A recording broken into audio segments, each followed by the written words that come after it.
Silakan duduk Bapak Ibu Saudara sekalian.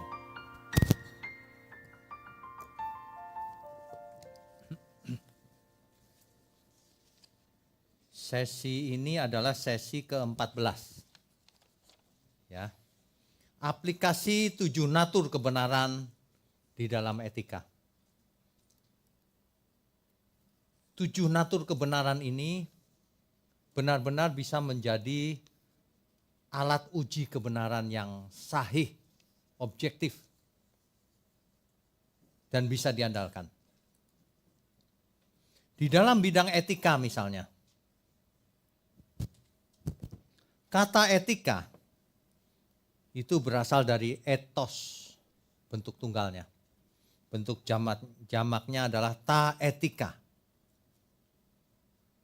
Di dalam bahasa Indonesia kadang-kadang diterjemahkan dengan kesusilaan. Artinya lebih kepada keadaan batiniah seseorang. Karakter di dalam, bukan yang kelihatan. Itu etika. Keadaan batiniah seseorang terhadap suatu norma atau aturan hidup atau perintah. Jadi ada suatu istilah khusus. Etika itu suatu istilah khusus untuk menyelidiki masalah kelakuan atau perbuatan manusia.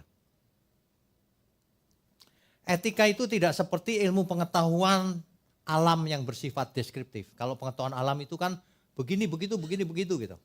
Kalau etika tidak. Etika itu, kalau misalnya gini, kalau pengetahuan alam itu misalnya antropologi. Ilmu tentang manusia. Manusia itu begini, begitu, begini, begitu gitu. Tapi kalau etika itu melibatkan kehendak bebas seseorang. Untuk memilih atau mengambil keputusan, itu etika. Jadi setiap orang bisa memilih untuk hidup seperti A atau seperti B atau seperti C. Mengambil keputusan ini atau itu. Itu tergantung dari kehendak bebas seseorang. Ya. Nah, sampai di sini saja ajaran udah salah semua itu yang mengatakan manusia tidak punya kehendak bebas. Sudah pasti salah itu.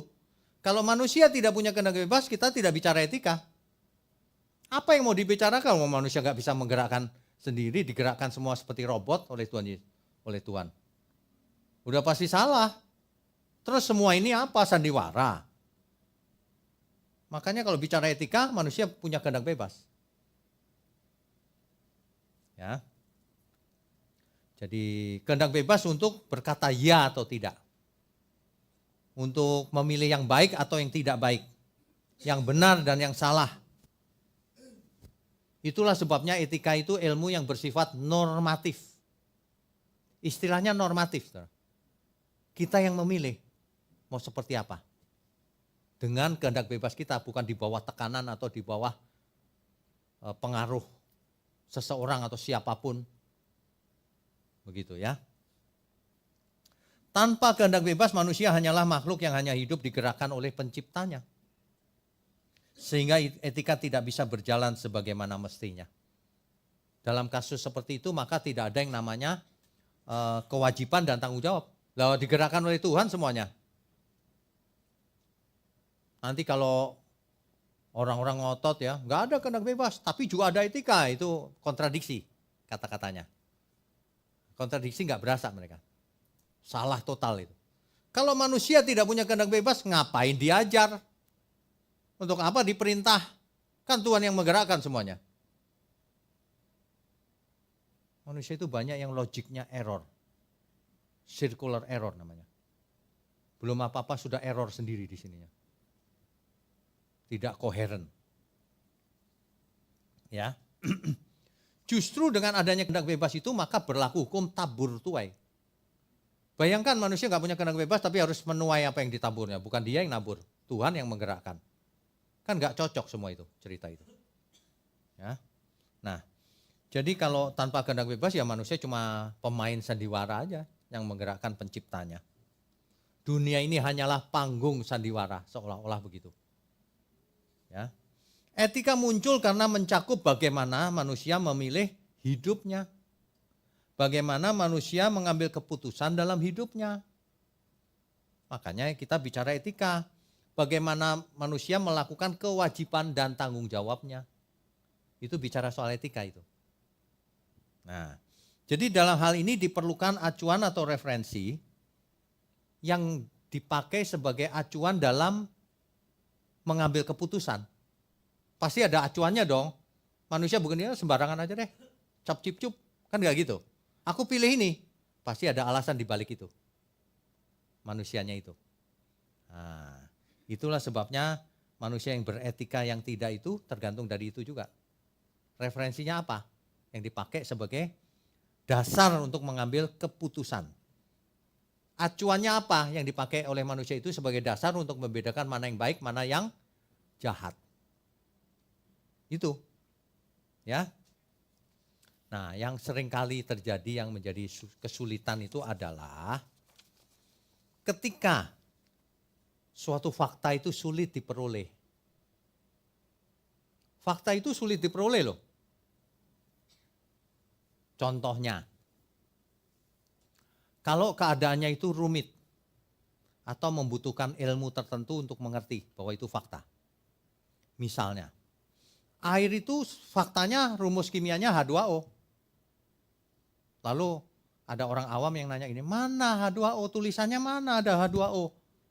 Wah ya bingung juga kita jelasinnya. Susah kan? Susah. Makanya ilmu kimia harus dianalisa dengan ilmu kimia juga.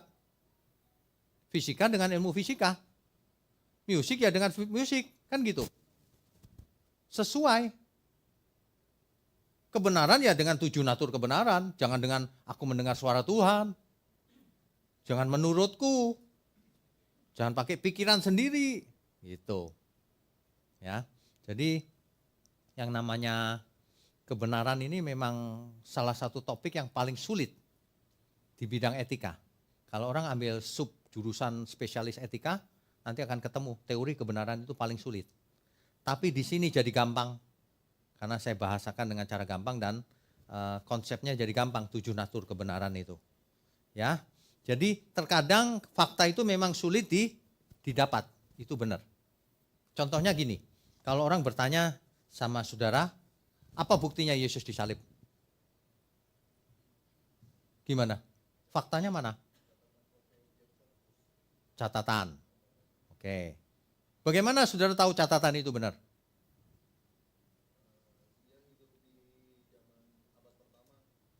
Dongeng kali. Kalau dikejar terus sulit loh jawabnya. Ya. Namanya orang, makanya sikap hati penting. Sikap hati mau mencari kebenaran atau pembenaran. Gitu, ya. Sesuatu yang terjadi di masa lalu, faktanya sulit didapat. Catatan. Kepalsuan banyak ada catatannya juga loh. Tapi dia bohong. Nah itu. Contohnya penyalipan Tuhan Yesus. Benar terjadi apa enggak tuh? Faktanya mana? Kamu punya fotonya? Videonya? Nah, gitu. Ya. Tapi fakta itu bisa diperoleh dengan berbagai cara. Enggak masalah. Salah satunya catatan. Salah satunya lagi secara analisa, secara psikologis murid-muridnya. Dan lain-lain. Ya, fakta-fakta sejarah tentunya. Fakta yang terjadi di masa lalu sulit mendapatkannya. Sama seperti terjadinya kasus pembunuhan. Ini siapa yang bunuh ini? Dianalisa begitu ruwet gitu. Ya kan? Kalau kita bisa dapat fakta-faktanya sebagai dasar, maka kita bisa dapat pembunuhnya. Faktanya seringkali ngambang juga. Nah, makanya orang yang yang mengerti dengan lengkap, ini baterainya habis atau apa ini? Enggak apa-apa. Makanya orang yang mengerti dengan lengkap, itu lebih gampang mengerti. Jelas gambar besarnya. Orang yang mengerti apa-apa sulit, kelihatannya semuanya benar nih. Gitu. Ya. Fakta itu meskipun sulit didapat, tapi bisa didapat. Tapi jangan mengharapkan fakta sesuai keinginan kita. Fakta ya sesuai ilmunya dong. Fisika ya cara fisika. Belajar dulu. Belajar matematika, fisika. Alkitab ya belajar dulu Alkitab yang lengkap. Jangan baru belajar kemarin sore, dengerin YouTube lagi. Kata si A lagi, dianggap kebenaran. Ya belum tentu. Ya. Nah itu di situ. Ada kesulitannya ketika kita mengaplikasikan juga. Nah etika sebagai dasar bersosialisasinya manusia di bumi ini, itu kan etika. Bagaimana kita bergaul sehari-hari, bagaimana kita hidup, kan etika itu. Itu ranahnya etika loh. Tanpa etika, maka tidak ada kemungkinan manusia bisa hidup normal di bumi. Contoh sederhana. Saudara, kenapa kalau lampu merah, lampunya lagi merah, lalu lintas saudara berhenti? Siapa yang nyuruh? Ya? Kenapa saudara percaya kalau merah pasti berhenti? Coba bayangkan kalau semua orang curiga. Ini serius merah nih. Oh, terus gimana? Kira-kira lalu lintas gimana tuh? Tabrakan sana sini. Gak karuan kan? Itu aja etika loh. Kenapa ada lampu lalu lintas? Mengatur etika manusia. Oh merah aku berhenti ya. Gitu. Kuning artinya? Hah? Siap-siap apa? Habis kuning merah apa hijau? Kuning dulu baru? Oh. Habis kuning merah katanya. Kan habis kuning merah ya Pak ya? Ada yang bilang hijau, ada yang bilang merah. Nanti dilihat faktanya ya. Nah, kan ada kasus di mana kuning itu supaya kita sebentar lagi merah nih, ngerem. Banyak orang lain, mumpung kuning, sebelum merah. Kan itu beda tuh, etikanya beda, ya enggak? Yang susah itu ya, saya keluar dari pertokoan keluar gitu kan. Arahnya kan ke sini, satu arah. Kalau arahnya ke sini, kita lihat kemana? Ke sini. Ya sana dong. Kan dari sono. Yang dari sini ada ternyata. Ini kenapa ya? Saya nggak napas deh. Itu, iya. Kita lihat sana yang sini ternyata motor. Waduh, makanya di Indonesia nyetir lebih susah dari di seluruh dunia. Satu arah pun kita mesti kiri kanan. Banyak yang nyebrang sembarangan juga. Etika itu. Kalau etika tidak dijalankan, dunia ini nggak bisa hidup. Nggak bisa.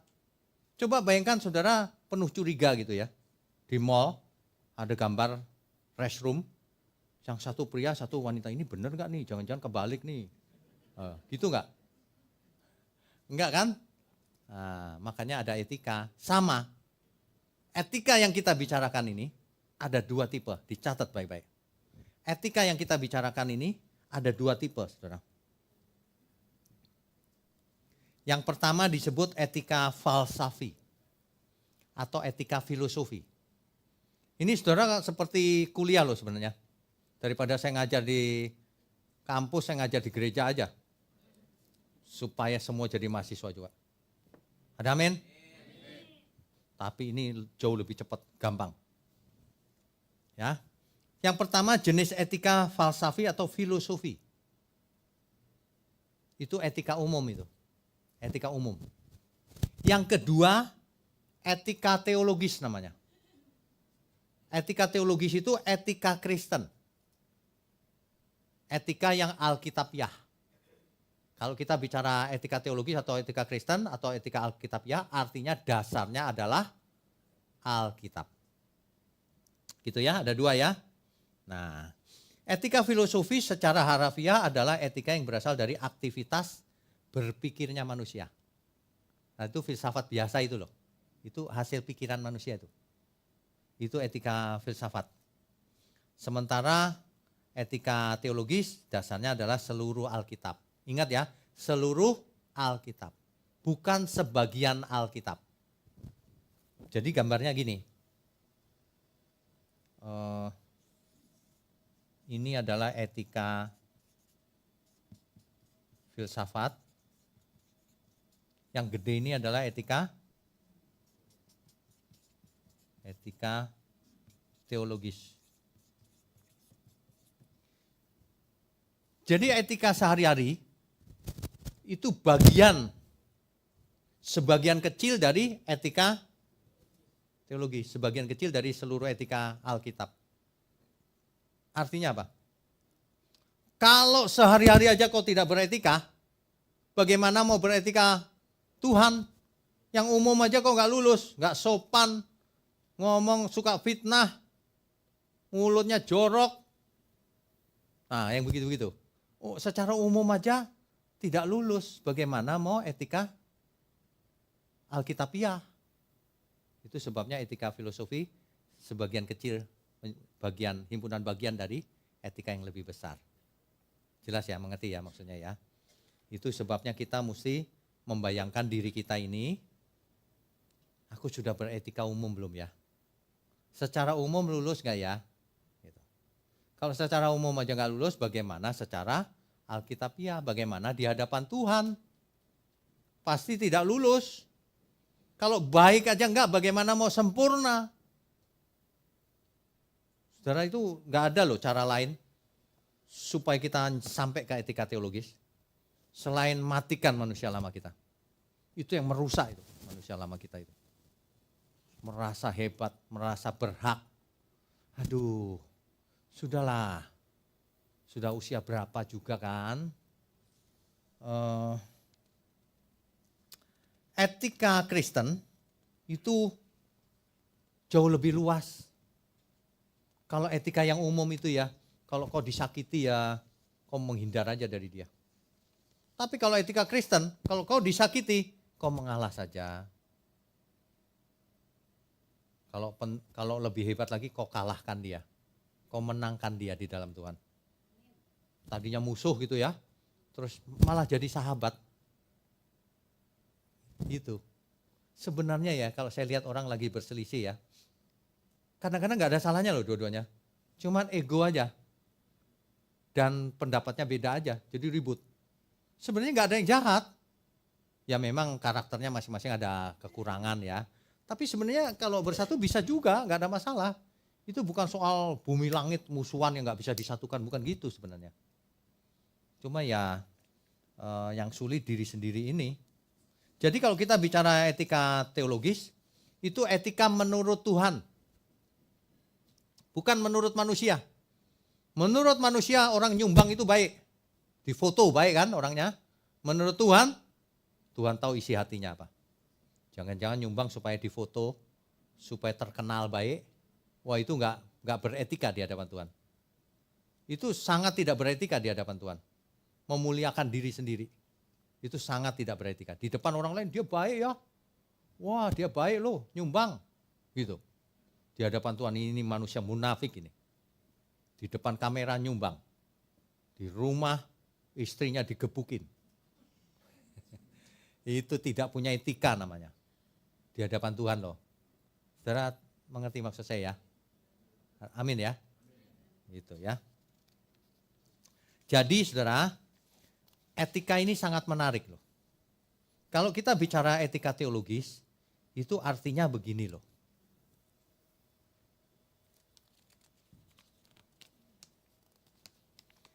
Ingat ya, etika itu sesuatu yang kita pilih, normatif. Kita mau hidup seperti apa. Kalau kita tahu Alkitab kita, kitab Kejadian, Keluaran, dan seterusnya, sampai Maleaki, Matius, dan seterusnya sampai Wahyu. Ini kitab Kejadian. Ini kitab Keluaran. Dan seterusnya, ini kitab Maleaki. Ini Matius, ini Wahyu. Kalau kita mau bicara etika, etika yang mana? Menurut kitab Kejadian? Menurut kitab Keluaran? Menurut yang mana etikanya? Ini kenapa ya? Enggak tuh? Enggak apa-apa. Kita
Kalau kita bicara etika, berdasarkan yang mana? Berdasarkan kitab Kejadian atau Maleakhi? Saudara tahu nggak? Kalau berdasarkan kitab Kejadian, semua laki-laki harus disunat. Kalau enggak dibinasakan. Itu berdasarkan kitab Kejadian tuh. Ya. Kalau berdasarkan kitab Taurat, Kejadian, Keluaran, Imamat, Bilangan dan seterusnya,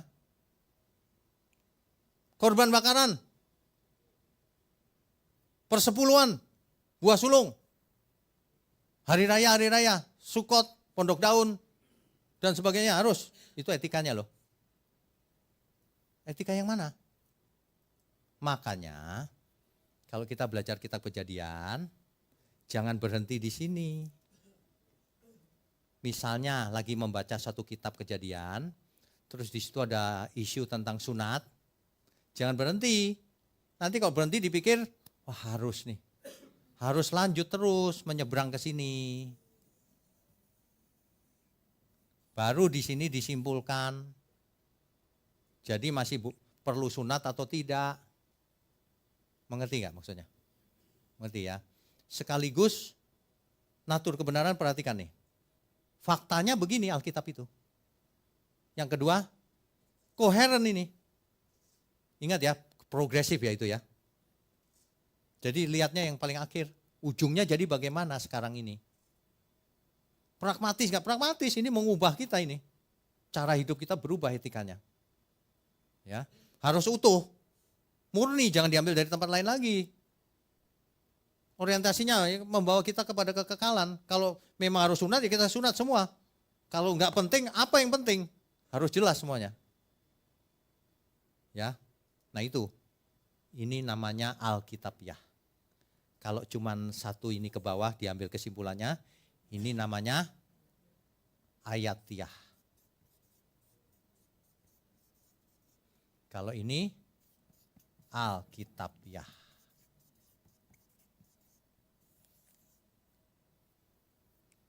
Makanya orang yang ngotot-ngotot persepuluhan itu dia ayatiah.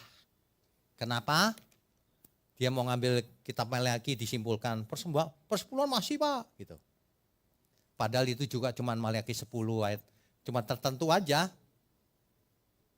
ya kan? Dia nggak mau maju. Matius pun di ayat tertentu lagi. Itu Tuhan Yesus nggak melarang persepuluhan gitu, nggak maju lagi dia. Kalau maju lagi sampai sini baru dikasih tahu bahwa Yesus mati maka semua dibatalkan. Hukum Taurat. Ada lagi yang ngotot sama saya. Enggak, Abraham ngasih lu, kok mundur Kejadian.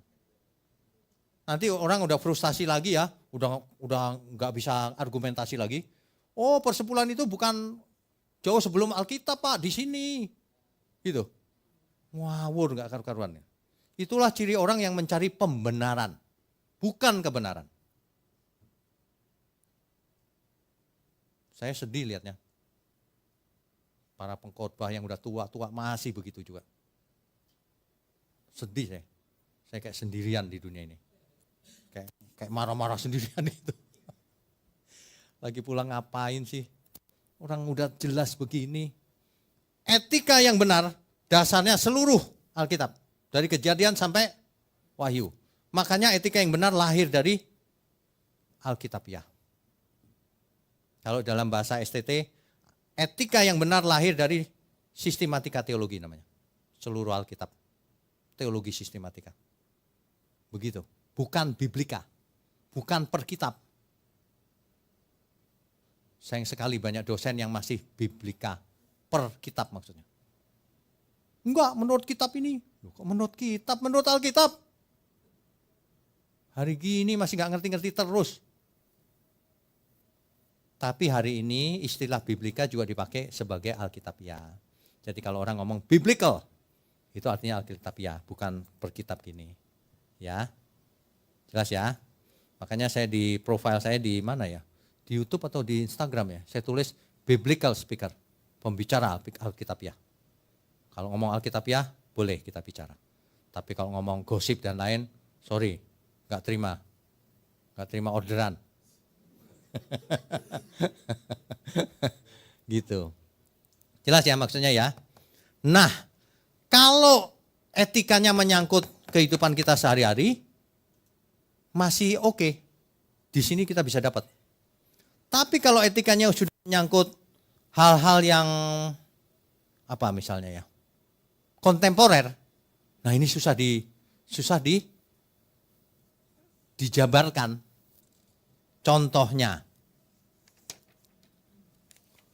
Contohnya kalau Pak, eutanasia boleh nggak Pak?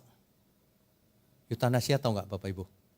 Itu loh pasien yang sudah gawat disuntik mati daripada menderita. Boleh nggak ya Pak ya? Ini jawabannya pasti boleh atau tidak, karena rumit kan? Kalau dalam kasus itu nggak boleh loh kita jawab, karena per kasus. Tergantung Tuhan boleh nggak yang ini boleh nggak? Nah, nanti ada orang ngomongin subjektif dong Pak.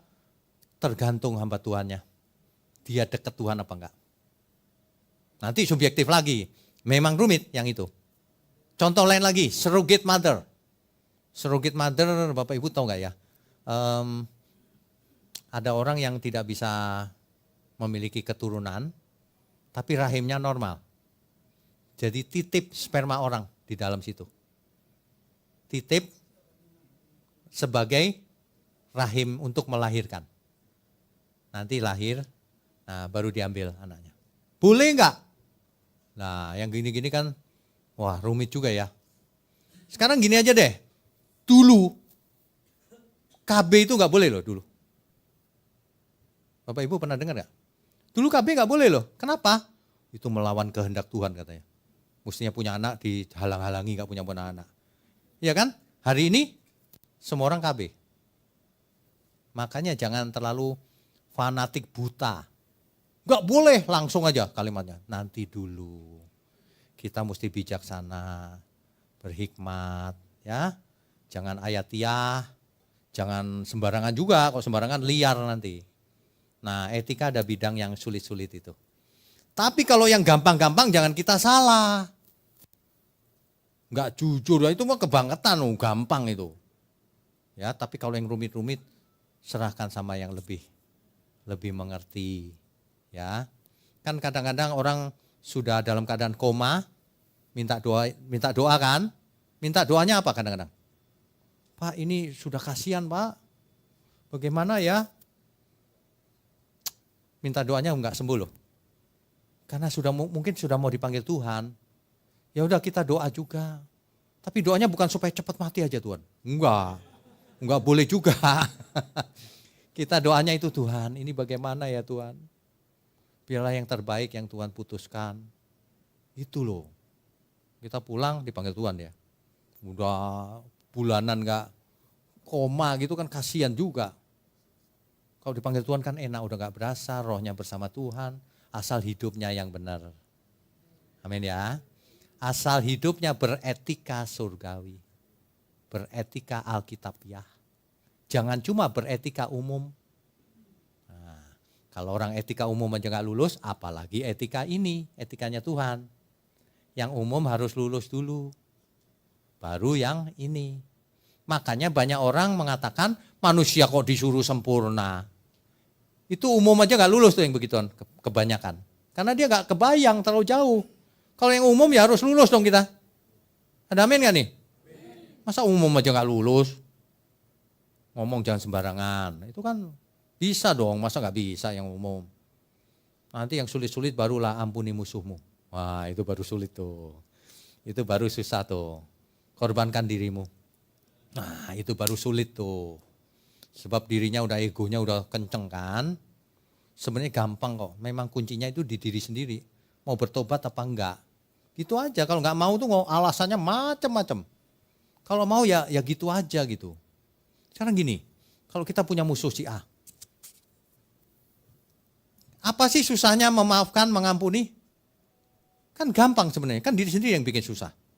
Asal sama-sama bertobat ya, bukan berarti dia itu jahat mau bunuh terus kita deket-deket biar dibunuh, bukan itu, maksudnya bukan itu. Dia bertobat loh, aku juga mau bertobat. Nah kan enak jadinya, itu maksudnya. Ya, nah bicara soal etika. Etika lahir dari seluruh Alkitab ini, kebenaran. Kebenaran melahirkan etika. Jangan dibalik, etika dipas-pasin, dijadikan ukuran kebenaran. Bukan, kebenaran melahirkan etika. Makanya orang yang hidupnya tidak beretika tidak bisa mengajar etika. Kalaupun dipaksakan cuma teori, hidupnya tidak melakukannya, percuma. Percuma, ya. Tuhan Yesus adalah, ajaran Tuhan Yesus adalah etika tertinggi. Ketika Tuhan ditanya oleh orang Farisi ahli Taurat, apa hukum yang terutama? Itu sebenarnya pertanyaannya, apa etika yang terutama Tuhan? Etika yang paling utama, kasih Tuhan Allahmu dengan semua yang ada padamu. Kasih sesamamu seperti engkau mengasihi diri sendiri. Itu etika paling tinggi. Kalau orang melakukan itu, selesai sudah hidupnya. Apalagi?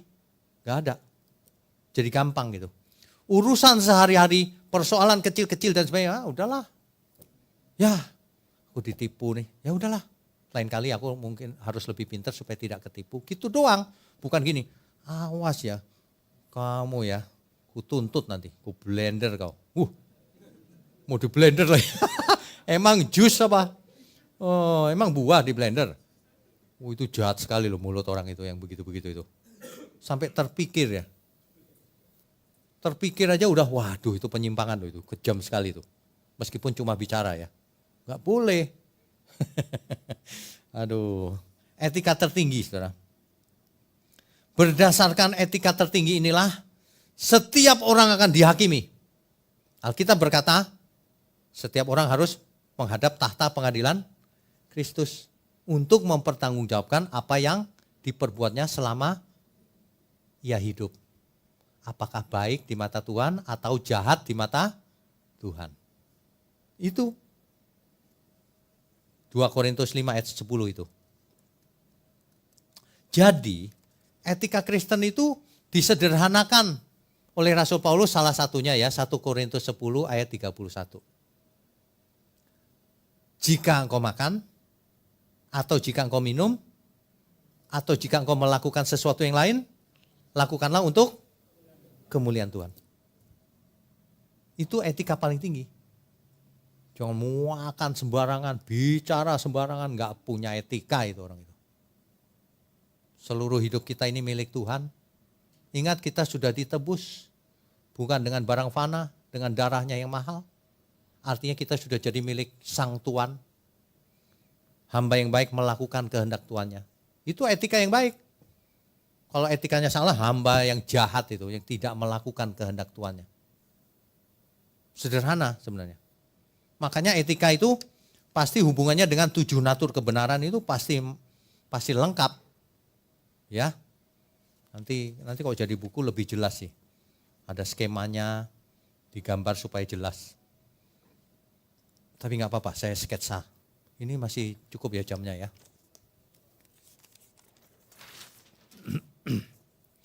Jadi gini, Allah kita adalah Allah kebenaran. Rohnya adalah roh kebenaran. Firman-Nya firman kebenaran.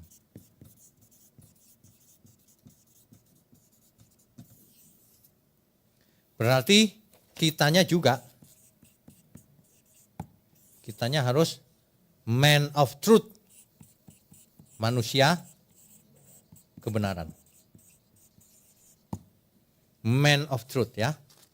Nah, dengan demikian makanya yang menerimanya diberi kuasa supaya menjadi anak-anak Allah. Man of truth itu anak-anak Allah.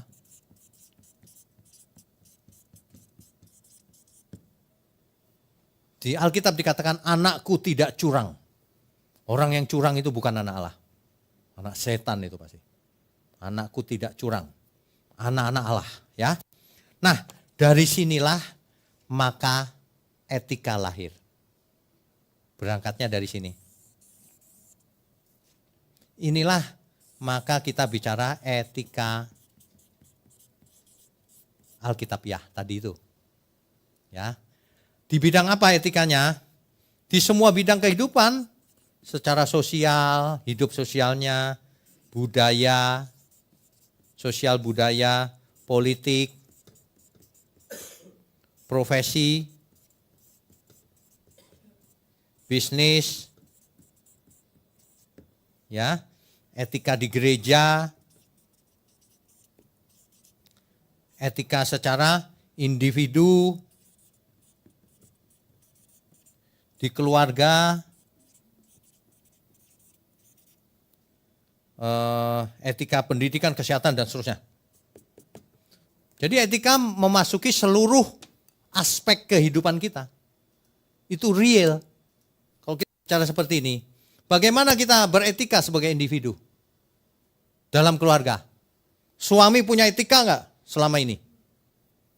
Etikanya Tuhan apa enggak? Banyak suami menekan istrinya. Enggak boleh loh itu. Tidak beretika itu. Padahal perintah Tuhan, kasihilah istrimu seperti Tuhan mengasihi jemaatnya. Kan begitu kan? Sebaliknya juga sama. Tunduklah kepada suamimu. Oh, jelas kok. Sebenarnya etika Tuhan itu luar biasa. Manusia yang enggak nurut, tidak punya etika. Itu ya.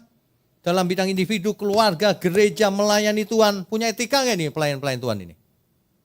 Kalau punya etika, dia mendahulukan kepentingan Tuhan, bukan kepentingan pribadi. Gitu loh. Sayang sekali banyak orang belum mengerti. Kalau orang mengerti ya waduh, luar biasa pasti. Makanya saya pernah bicara ya, soal uang itu penting. Uang itu bisa jadi jahat, manusianya yang jahat, tapi bisa jadi berkat manusianya. Yang benar gereja itu punya uang tak terhingga gedenya. Untuk jadi berkat buat seluruh dunia, menyelamatkan banyak jiwa. Itu yang benar. Makanya kita nggak boleh anti uang juga. Salah itu ajaran anti uang itu. Anti mamon itu. Kita berkata bersahabatlah dengan mempergunakan mamon yang tidak jujur. Kita disuruh bersahabat. Artinya kita mendukung pekerjaan Tuhan. Kita menolong orang jadi berkat di dunia ini. Pakai uang juga. Kalau uangnya banyak. Kalau uangnya pas-pasan, pakai tenaga, pakai pikiran, pakai apa aja. Gitu loh. Orang sayang ya, banyak yang itu tidak mengerti misi yang besar hidup kita ini. Seperti contohnya saya usia udah berapa. Kita nggak tahu kapan dipanggil Tuhan kan? Bisa setiap saat loh. Coba bayangkan. Minggu depan saya nggak ada, itu gimana ya kira-kira? Ya makanya kita jaga kesehatan, lakukan bagian kita, ya kan? Seandainya ada orang kasih saya 1 triliun, buat apa juga? Kan bingung juga kita kan? Bingung. Oh bikin pesawat, buat apa coba? Saya membayangkan kita punya 1 pulau gitu ya, pulau kebenaran. Keren kan? Jadi anak kecil dikirim ke situ, dididik skillnya, dididik manajemen, kepemimpinan, skill, musik atau apa, takut akan Tuhan tapi. Lulusannya sebar ke seluruh dunia. Mantap. Yang orang-orang tua kirim ke situ. Mempersiapkan. Saat-saat terakhir. Tapi happy karena dikasih pelayanan firman Tuhan dan sebagainya. Kan enak. Ada yang cerita sama saya, ada yang begitu sih. Saya yang bukan Kristen. Saya cuman mikir, ini orang Kristennya kemana ini? Yang kaya-kaya ini. Waduh, pikirannya pasti diri sendiri itu. Makanya ya kalau ada orang yang curiga ya, saya cuma bilang gini, ya udah kita itu bukan ngumpulin aset, asetnya tetap milikmu. Tapi kita bikin sama-sama yuk, kita yang melayani aja, asetnya tetap milik situ. Kan enak kan? Daripada dicurigai asetnya, mau ngumpulin aset, hari gini ngumpulin aset, nanti mati gak dibawa. Cuma saya gak banyak orang mengerti. Sebenarnya kalau orang punya mengerti etika Tuhan ya, hidupnya jadi luar biasa. Luar biasa. Bukan karena banyak duit, bukan karena hatinya untuk Tuhan. Karena hatinya untuk manusia yang harus kita selamatkan. Bebannya ini aduh gimana ya Tuhan, banyak orang gak mengerti, banyak orang ditipu oleh ajaran yang salah. Gimana ya Tuhan, manusia yang beretika harusnya begitu. Makanya Tuhan berkata sama seperti Bapak mengutus aku mengutus kamu. Kita itu diutus.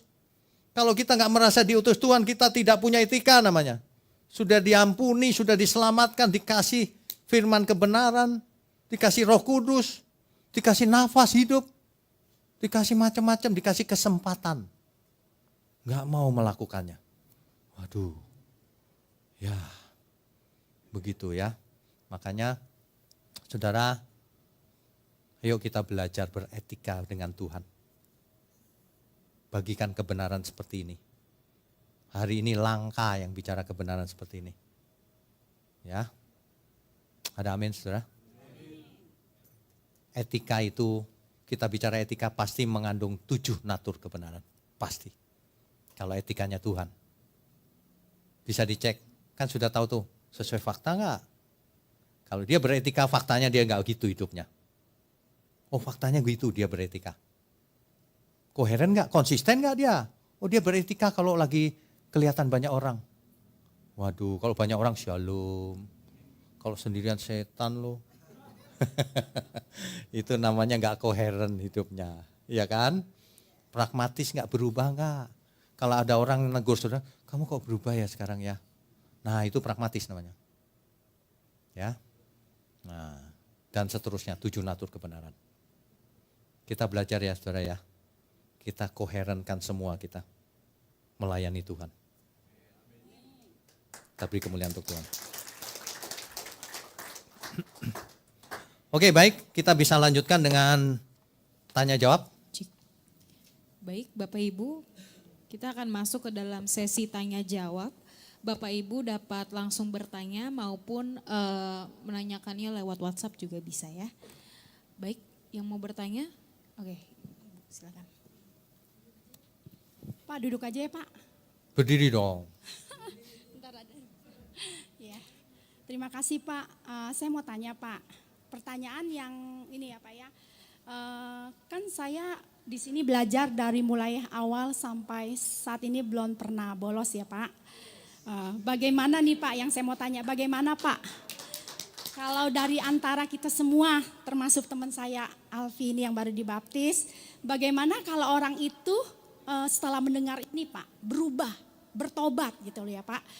Dari cara berpikir dia, dari cara dia mengucapkan kata-kata dan perilaku dia jaga. Tetapi orang ini nggak proaktif gitu loh. Dia hanya untuk diri dia sendiri. Yang Oke, saya mau mengerti. tanya itu salah apa itu yang pertama? Mengerti? Ya. Jadi saya jawab dulu yang itu ya. Ya. Jadi begini, dia sudah berubah, tapi belum untuk orang lain, buat dirinya sendiri. Artinya sedang proses. Nah, ke depan dia akan berubah, makin menyebar ke banyak orang. Kan nggak tiba-tiba bisa berubah. Tapi sudah bagus, ada progresnya. Nggak masalah, tapi nanti ke depan makin dewasa, makin jadi berkat bagi banyak orang. Perkembangannya. Oke. Terus saya tanya Pak, kalau yang di luar Kristen, dia tidak mendengar yang Bapak ceritakan seperti ini. Tetapi saya pernah bertemu, orang itu tidak mengenal Yesus, tidak tahu, tidak pernah ke gereja. Tetapi cara hidup dia benar dan dia punya kasih. Nah, apakah ini bisa dibenarkan Pak secara yang Bapak bilang kekekalan gitu? Oke, baik. Itu artinya dia baik beretika secara umum. Bukan secara teologis. Ya. Belum utuh. Oke. Jadi dipandang orang lain baik. Apakah benar baik dalamnya? Kita nggak tahu. Dalam keluarga, dalam hal-hal yang kita tidak bisa lihat, apakah dia tetap baik atau tidak? Kan kita tidak tahu. Yang kedua, apakah dia cinta Tuhan? Kan tidak. Nah, karena dia belum mengerti. Makanya setiap kita harus jadi berkat. Orang-orang yang baik seperti itu harus didekati, kasih tahu. Tinggal sedikit lagi, kamu mesti takut akan Tuhan. Nah, baru dia bisa sempurna nanti. Gitu. Oke. Yang ini Pak, bagaimana dengan orang yang sudah mengerti kebenaran yang Bapak ajarkan tadi? Saya setuju. Bapak bilang kita sebagai seorang Kristen yang sudah dewasa, kalaupun kita disinggung, kita diam saja. Saya setuju. Nah, tapi kan Pak ada ayat yang dikatakan begini, jika seseorang berkata aku mengasihi Allah dan ia membenci saudaranya, maka ia adalah pendusta. Karena barang siapa tidak mengasihi saudaranya yang dilihatnya, tidak mungkin mengasihi Allah yang tidak dilihatnya. Betul. Nah, itu tadi Bapak bilang kita diam saja. Oke, saya setuju. Tetapi ada ayat lagi Pak, di Yeskiel berkata begini, tetapi jika engkau Tetapi jika engkau memperingatkan orang jahat itu dan ia tidak berbalik dari kejahatannya dan dari kehidupan yang jahat, ia akan mati dalam kesalahannya. Tetapi engkau telah menyelamatkan nyawanya. Maksud saya begini loh Pak.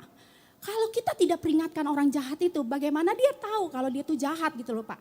Sedangkan kita bilang udahlah biarin aja, kita nggak usah dengerin dia. Tapi kan Baik. dia nggak mengerti gitu loh Pak itu. Baik. Ya, makasih. Begini, ada orang yang memang bagiannya memperingatkan, ada yang tidak.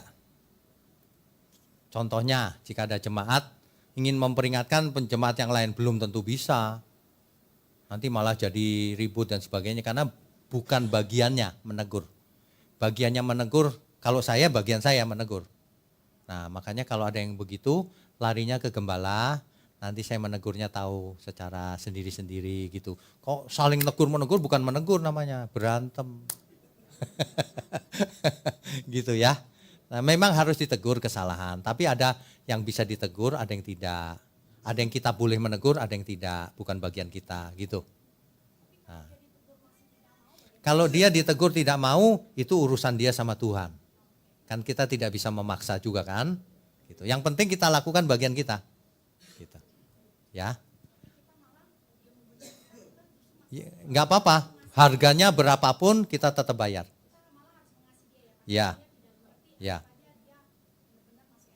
Ya. Mungkin butuh waktu untuk berproses. Oke? Baik, ada lagi Bapak Ibu? Silakan. Oke. Oh. Pak Sis silakan. Shalom, Pak. Shalom. Pak Wikyo, saya memperhatikan etika tertinggi itu yang kita tuju, Pak ya. Ya.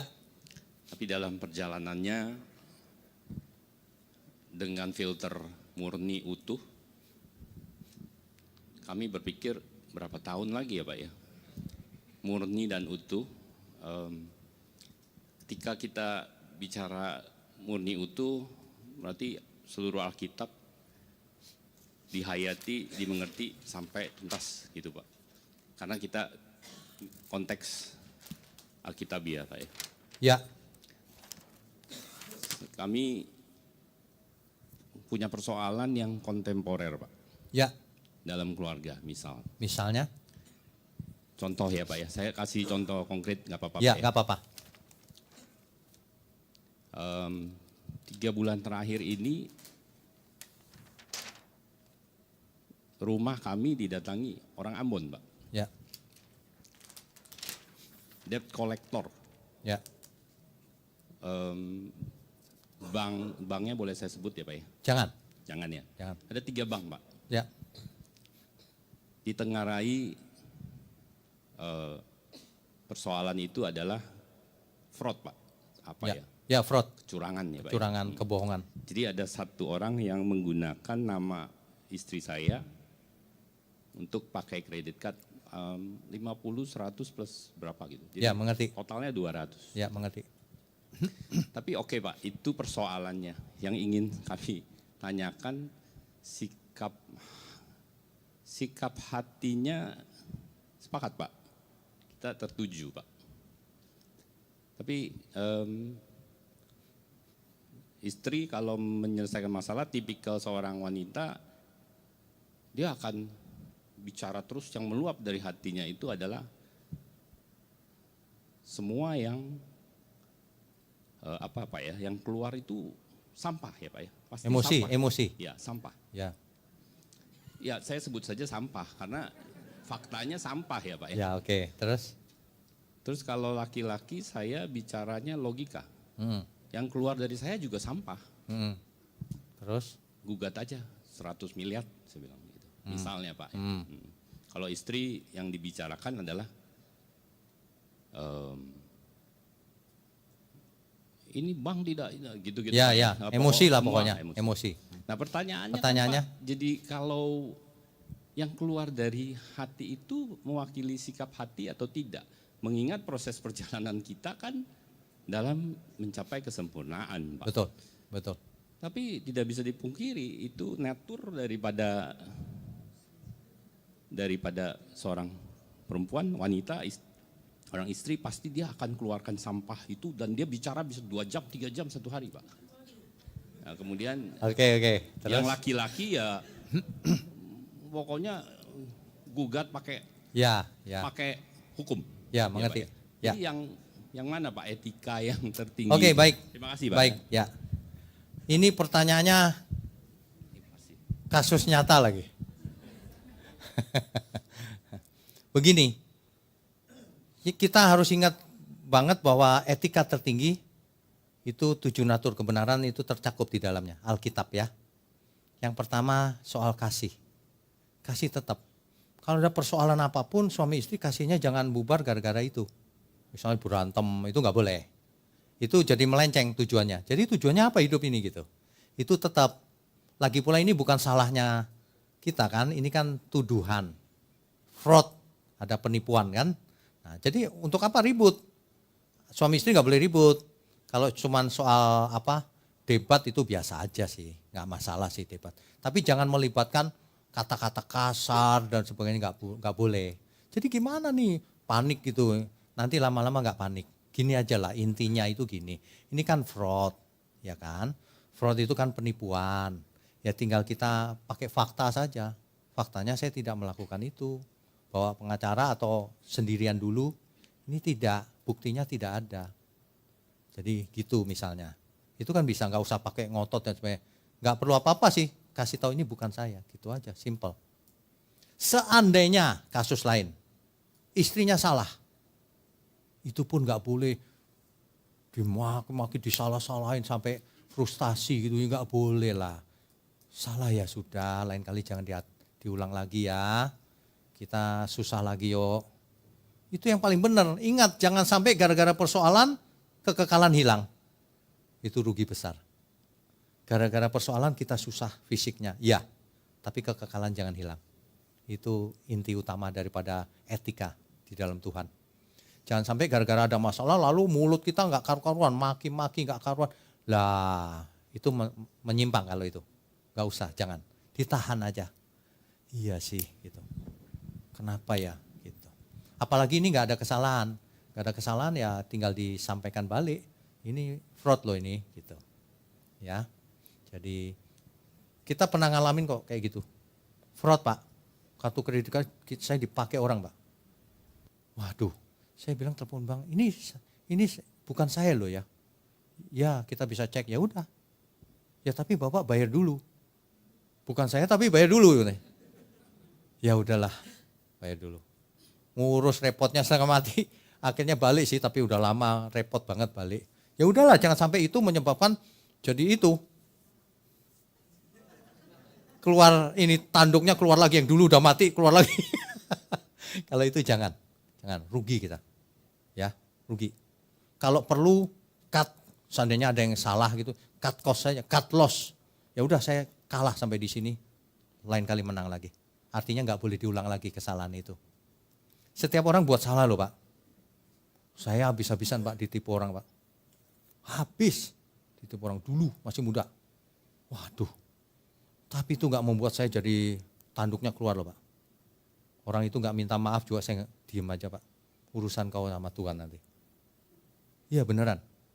Makanya hidup ini dibilang berat ya berat sih. Tapi kalau kita udah matang nggak terlalu berat sih. Agak berat tapi nggak terlalu berat gitu. Gimana tuh ya? Bingung juga ya kalimatnya ya. Tapi kita harus prioritas utama kita itu Tuhan. Jangan sampai masalah ini membuat aku meleset di hadapan Tuhan. Kalau itu nggak boleh. Yang lain boleh mau nuntut mau apa itu kan cuma pilihan. Tapi jangan sikap hati yang benar tentunya ya. Bukan untuk awas biar kau mati sekalian. Oh ya nggak boleh. Ini harus ditegakkan hukum. Nah boleh. Itu aja. Begitu ya Pak. Tuhan berkati. Baik Pak, ini ada pertanyaan dari WhatsApp. Ya. Pertanyaannya, jika ada hamba Tuhan yang salah menafsirkan Alkitab, apakah tetap berdosa dan binasa jika hamba Tuhan tersebut sudah berbuat baik kepada sesamanya? Dengan kata lain, apakah penyimpangan Alkitab tersebut bisa ditutup dengan perbuatan yang baiknya tadi Pak? Baik. Pertanyaan ini sebenarnya perlu dieksplor lebih lanjut. Perbuatan baiknya itu seperti apa? Kesalahannya itu seperti apa? Gitu kan? Kan ada kesalahan yang tidak membinasakan banyak orang. Tapi kalau kesalahan itu menyebabkan semua orang terjadi tersesat, artinya dia bukan orang baik loh. Artinya dia penyesat, saudara. Yang dimaksud baik kan di hadapan manusia kan, ngasih duit, nyumbang, neraktir orang makan, kan baik itu di hadapan manusia. Tapi di hadapan Tuhan, kamu ngerubah-ngerubah Alkitab ya. Jangan bilang nggak tahu loh ya. Ada orang yang nggak tahu karena nggak belajar. Kalau sudah ada yang negur, kasih tahu tetap ngelawan Alkitab, ya nanti hakimnya Tuhan saja. Kita sih nggak berhak menghakimi, tapi kita sudah tahu kebenaran diplesetkan, lalu diajarkan ke generasi berikutnya. Wow, itu bukan baik. Di hadapan Tuhan itu penyesat loh. Di Alkitab ada sih ditulis. Kalau ada seseorang mengajarkan Injil yang lain, Yesus yang lain, roh yang lain, terkutuk dia. Bahkan malaikat turun dari surga.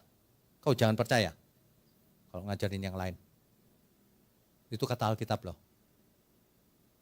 Kita sih nggak mau ya ada siapapun binasa, ya nggak mau lah, kasihan kan. Tapi itu Alkitab yang berkata begitu. Jangan ya. Makanya saya sharingkan 7 natur kebenaran ini supaya kita itu mengerti kebenaran, membedakan mana benar, mana salah. Supaya kita itu tidak bablas terus salah. Itu loh. Ya. Belajar saudara, kita belajar sama-sama.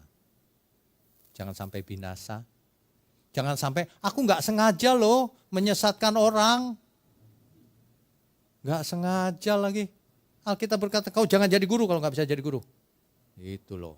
Artinya kalau kita ambil bagian tanggung jawab yang besar, harus bertanggung jawab.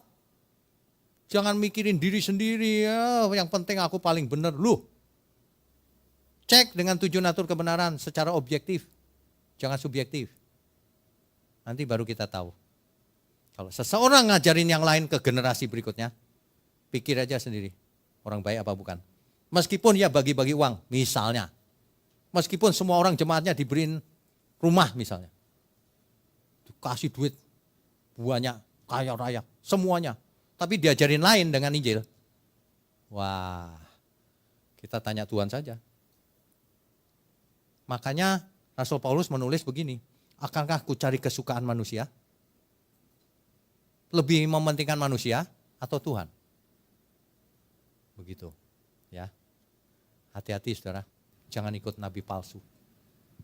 Sebab yang binasa bukan nabi palsunya saja, pengikutnya juga binasa. Di Alkitab jelas ngomongnya itu. Aku nggak tahu Pak, nggak tahu kok ikut. Kalau nggak tahu tuh belajar. Nggak ngerti Pak, nggak ngerti belajar. Banding-banding, ajaran ini dibandingkan. Males Pak, nah itu dia. Males itulah yang membinasakan. Oke, ada lagi? Itu yang dari WhatsApp Pak. Oh Ya. oke, cuma satu ya. Baik Ayah. Silakan. Shalom Pak Wiknyo. Shalom. Pak, kayak yang kita tahu Pak, jadi di beberapa sinode kan pasti pengajarannya kan beda-beda ya Pak. Ya. Jadi saya punya teman Pak, Ya. gitu. Dia habis sekolah teologi kan. Ya. Nah dia mau menentukan pelayanan di mana dia bingung Pak pada Ya. saat itu, Ya. gitu. Mau ke sinode ini kepentok di Kemakmuran, mau sinode ini kepentok Hyper Grace, mau di sini kepentok predestinasi. Terus dia pada akhirnya dia memutuskan ke sinode tertentu Tertentu. yang predestinasi Pak. Tapi di predestinasi itu dia pun di ujungnya tetap ngajarinya, tapi kita nggak boleh mendikte Tuhan sekalipun sudah ditentukan gitu. Biarlah itu menjadi ketetapannya Tuhan. Yang penting kita tetap berbuat baik aja. Itu artinya dia kompromi. Itu kompromi itu. Ya udahlah, ajaran salah nggak apa-apa, gitu. Oke. Itu kompromi. Jadi Hidup ini pilihan. Iya karena dia kebingungan gitu Pak. Ya, tahu. Harus di mana gitu. Saya mengerti. Karena kan ada tuntutan dari sinode kan Pak, Ya, pasti mengerti, gitu. mengerti. Kayak gitu Pak. Itu dia kompromi artinya. Sudah tahu itu salah diikuti. Jadi dia kompromi. Coba dia suruh dengar 7 natur kebenaran. Supaya tidak kompromi. Ya. Nanti dia bingung lagi. Loh, jadi mana yang benar? Itulah tantangannya hidup ini. Ya, nggak apa-apa, sharingkan aja 7 natur kebenaran. Biar dia tahu. Itu dia orang baik. Iya. Cuma karena nggak ada pilihan, jadi gimana nih? bingung. Iya tahu. Tapi saya percaya Tuhan kasih pilihan. Pak, satu lagi boleh Pak? Boleh. Kalau misalkan gini Pak, seorang pembicara beberapa tahun yang lalu dia mengajarkan doktrin, sesuatu doktrin atau pengajaran, dia mengatakan ini kebenaran, ini Alkitabiah, dan ini dia mendengar dari Tuhan. Beberapa tahun kemudian ajarannya itu bertolak belakang sama yang diajarkan pada saat itu.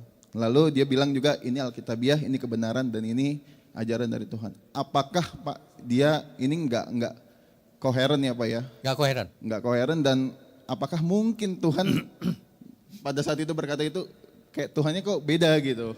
Gitu loh Pak. Yang jelas Tuhan tidak pelin-pelan. Itu membuktikan dia dulu bohong. Ini suara Tuhan, itu bohong pasti. Karena ternyata suara Tuhannya berubah sekarang. Nah itu artinya dia bohong, yang pertama. Yang kedua, tidak ada jaminan bahwa dia tidak berubah lagi berikutnya lagi. Itu 2 kesimpulannya. Makanya jangan terpengaruh oleh siapapun. Cek 7 natur kebenaran. Udah, itu aja. Makanya jangan malas belajar firman Tuhan. Ya. Ikuti online Bible study. Ikuti khotbah-khotbah kita. Kalau memang dirasa salah, boleh tanya. Kalau dirasa tetap salah juga, jangan datang lagi. Karena itu buang waktu kan kalau salah. Nah, gitu loh. Faktanya saja, kita ngomong faktanya saja. Gitu. Ya, gak usah pakai teori-teorian, faktanya aja. Kita bisa buka firman Tuhan bagaimana ini. Hidup cuma 1 kali, kita gak tahu kapan hidup kita berakhir. Jangan sampai salah, rugi kita. Rugi. Gitu ya. Apalagi kita punya anak. Jangan sampai anak kita nanti salah, menjerumuskan anak kita itu. Oke, ada lagi? Oke, satu pertanyaan. Oh ada, nggak apa-apa 2 ya Pak ya? 2 nggak apa-apa. Iya, Pak. Beneran 2 ya? Ini dulu ya Pak. Silakan Pak. Shalom Pak. Shalom. Saya mau tanya tadi mengenai tentang kehendak bebas. Ya. Manusia boleh memilih apa saja. Ya. Mau selamat, mau binasa. Ya. Ada lagu Tuhan menetapkan langkah-langkah orang benar. Ya. Ya kan? Ya. Yang hidup berkenan. Jadi Tuhan sudah menetapkan. Ya. 1, terus Yeremia 10 ayat 23. Aku tahu ya Tuhan bahwa manusia tidak berkuasa. Jadi enggak berkuasa memilih apa-apa untuk menentukan jalannya Pak. Ya. Ya, artinya manusia ini bonekanya Tuhan sebenarnya. Oh. Bahkan ada ayat mengatakan bahwa aku sudah memilih kamu semenjak di dalam kandungan. Ya. Saya juga nggak tahu kenapa saya jadi Kristen. Padahal saya dulu keluarga Ismail. Ya, ya. Nah itu dia. Saya hidupnya ditentang keluarga, tapi kok kenapa saya tetap memilih? Apakah saya sudah ditentukan dalam kandungan? Oke, mengerti. Demikian, Tuhan berkati. Tuhan berkati. Yang pertama ketika kita baca ayat, kita harus mengerti konteksnya. Aku sudah memilih kamu sejak di dalam kandungan. Contohnya Yeremia. Sudah dipilih. Tuhan yang milih Pak. Tapi apakah Tuhan milih seluruh dunia ini nanti yang Kristen itu, yang bukan itu, yang itu binasa, itu kan enggak ada. Kalau Tuhan pilih murid Tuhan Yesus 12, yang milih siapa? Tuhan. Lah kok ada Yudasnya? Salah pilih Tuhan? Kan bukan. Itu Yudasnya nggak mau bertobat. Tuhan nggak pernah salah Pak. Tuhan pilih kita jadi Kristen, boleh. Tapi selamat nggak? Mau bertobat nggak kita? Tergantung kitanya. Sekarang kita kembali ke 7 natur kebenaran. Faktanya, ketika kita melakukan sesuatu, apakah kita nggak sadar Tuhan yang gerakin? Kan nggak. Kita yang pilih. Makanya kita dimintai pertanggungan jawab. Kalau Tuhan yang milih, Tuhan yang nentukan, nggak dimintain pertanggungan jawab apa urusannya. Emangnya Tuhan bilang gini, kenapa kamu mengkhianati aku? Yudas balik tanya, kenapa Tuhan tentukan aku jadi pengkhianat? Bingung dong? Enggak Pak, manusia bukan robot biologis. Ada orang yang dipilih Tuhan tetap nolak. Ada orang yang mau, memang kita mau Tuhan. Memang kita mau. Tapi Tuhan nemuin saya loh Pak. Ya iyalah. Tuhan nemuin tapi kan mau enggaknya Tuhan enggak paksa. Sama seperti jodoh. Jodoh itu di tangan Tuhan. Bukan. Kan kau lirik-lirik gitu, itu kayaknya cantik tuh. Kayaknya cantik juga tuh, ya kan gitu. Iya kan tertarik kita, bukannya dijodohin Tuhan nih, bukan. Karena tertarik kita, dia oke juga tuh. Nah, kan gitu. Gak ada itu, yang namanya gak ada kehendak bebas itu. Manusia kasih kehendak bebas supaya manusia bertanggung jawab. Kalau dia pilih salah, tanggung jawab, dihukum. Kalau dia pilih benar, taat, jadi anak Allah. Jelas Tuhan itu sangat adil. Ada satu ayat di Alkitab, seandainya Tuhan dihakimi, ia tetap menang. Karena ia adil. Bukan Tuhan yang menentukan siapa yang binasa. Sesungguhnya Alkitab berkata malah sebaliknya. Ia tidak menginginkan seorang pun binasa. Jelas itu Pak. Ya. Kisah Rasul 2 ayat 19.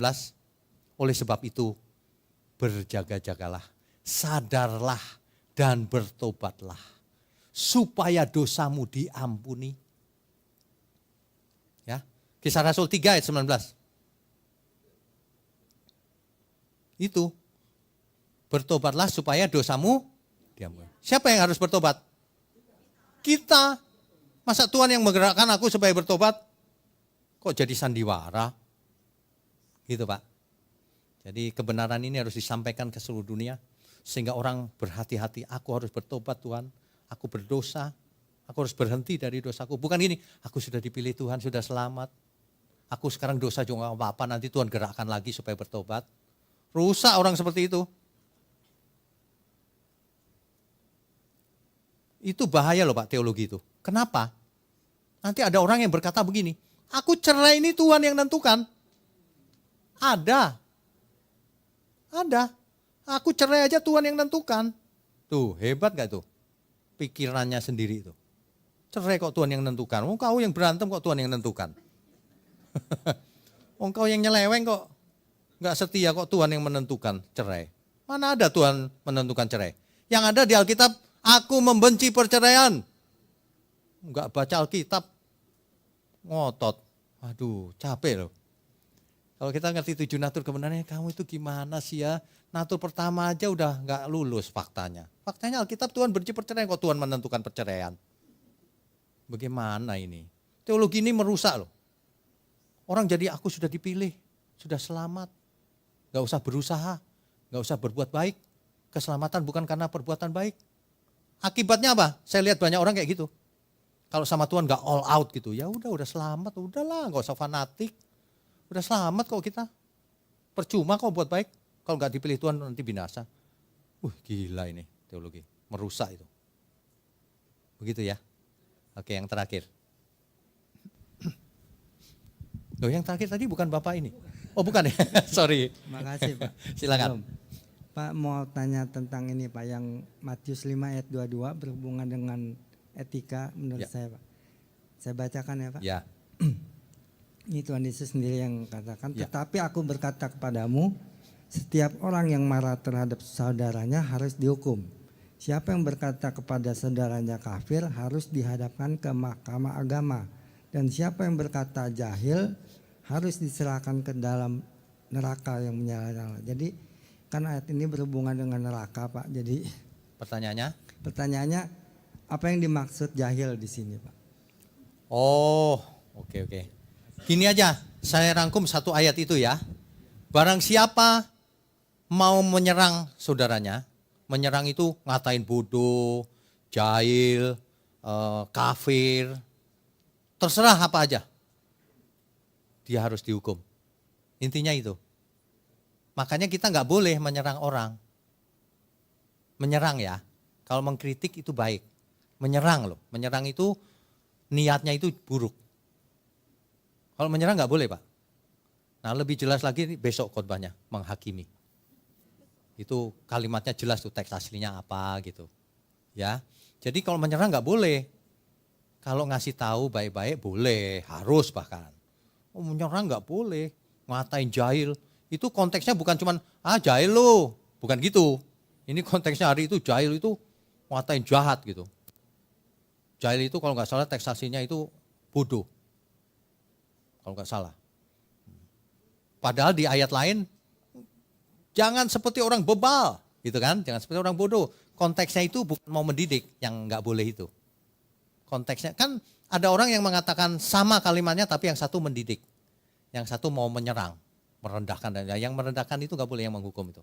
Kalau yang mendidik boleh, yang mendidik boleh. Alkitab aja pakai kata itu, hai kamu orang bodoh, orang bebal, itu kan teguran ya, teguran untuk maksud baik. Kalau maksud jahat, biar nggak pakai kata kasar, kalimatnya halus. Tapi jahat, wah ya sama aja. Kan bukan soal kata-katanya yang penting, niatnya itu kemana. Gitu ya Pak ya? Oke, cukup ya. Kita beri Baik. kemuliaan untuk Tuhan. Bapak Ibu, sebelum kita pulang ada beberapa pengumuman yang harap diperhatikan. Untuk seminar selanjutnya akan diadakan pada 7 September 2024 dengan sesi 15 membicarakan aplikasi dalam hermeneutika ya Pak ya. Ya. Lalu sesi 16 aplikasi dalam apologetika ya. Itu Sabtu depan, saudara. Ya, Sabtu depan. Jadi habis ini Bapak Ibu harap mendaftar terlebih dahulu ya. Nanti setelah ibadah selesai dibawa dengan Ibu Ana untuk seminar 7 September. Lalu untuk besok 1 September ibadah raya 1 dan 2 akan dilayani oleh Bapak Gembala kita, Bapak Wignio Tanto, dengan perjamuan kudus dan dengan tema menghakimi, subtemanya makna dan menghukum. Lalu pada Kamis 5 September ada ibadah waski di Mall Arta Gading pukul 6 sore dilayani oleh Bapak Gembala Senior, Bapak Erastus Sabdono. Dan pada 28 September gereja kita akan mengadakan donor darah. Bapak Ibu yang tertarik untuk bergabung harap nanti juga bisa di bawah registrasi. Lalu pada 28 September juga seminar parenting akan diadakan pada pukul 3 sampai pukul 6 sore ya. Akan dilayani oleh Bapak Gembala kita, Bapak Wignio Tanto dan Ibu Pinkan Magareta. Nanti silakan daftar juga. Untuk donor darah tadi jamnya di hari yang sama itu jam 9 sampai jam 12. Jadi Bapak Ibu seharian tuh kurang lebih ya bisa bergabung dengan kami. Ya. Baik itu saja Pak untuk pengumumannya. Oke baik, saya undang semua untuk bangkit berdiri. Langsung saja ya, kita tutup dengan doa. Mari kita berdoa. Bapa di surga, terima kasih. Kami percaya siang hari ini bukan siang yang kebetulan. Kami semua diberkati oleh firman kebenaran, 7 natur kebenaran. Biarlah semua ini berkenan di hadapan Tuhan. Terima kasih Tuhan, sebelum kami sudahi pertemuan ini, biarlah Tuhan juga berkati makanan yang tersedia, sehingga menjadi kesehatan buat tubuh kami. Terima kasih, di dalam nama Tuhan Yesus Kristus kami berdoa dan mengucap syukur. Haleluya, amin, amin, amin. Terima kasih Bapak Ibu, sampai jumpa besok pada ibadah raya.